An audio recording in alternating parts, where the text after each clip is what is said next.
કફ સિરપનો બિનઅધિકૃત જથ્થો બોટલ નંગ 150 કિંમત ₹41,750 મુદ્દામાલ સાથે કિસમને ઝડપી લેતી ભાવનગર એસઓજી। ભાવનગર જિલ્લામાં નાર્કોટિક્સ ડ્રગ્સની બદીને નેસ્તનાબૂદ કરવા માટે નો ડ્રગ્સ ઇન ભાવનગર અભિયાન ચાલુ કરવામાં આવેલ છે।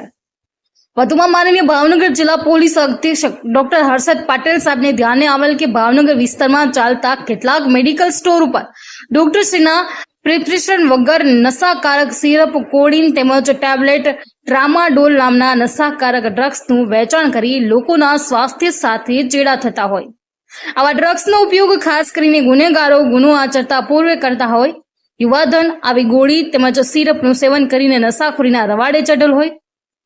ભાવનગર એસઓજીના પોલીસ ઇન્સ્પેક્ટર ડી સોનેસરા તેમજ જેડી બારોટનાઓના માર્ગદર્શન હેઠળ પોલીસ સ્ટાફને ચોક્કસ બાતમીના આધારે પ્રકાશભાઈ રમેશભાઈ ચૌહાણ, ઉંમર વર્ષ 23, રહેઠાણ 217 ખારિયા હનુમાન પાસે, નારી રોડ, ભઠ્ઠા પાછળ, પોતાના ઘરેથી કોડીન ફોસ્ફેટનું ઘટક તત્વ ધરાવતી કફ સિરપની બોટલનો જથ્થો બિનઅધિકૃત રીતે પોતાના કબજામાં રાખી છૂટકમાં વેપાર કરતો કુલ બોટલના 150 કિંમત ₹36,750 તેમજ મોબાઈલ કિંમત ₹5,000 સહિત કુલ કિંમત ₹41,750 મુદ્દામાલ સાથે મજકૂર ઇસમને પકડી પાડેલ।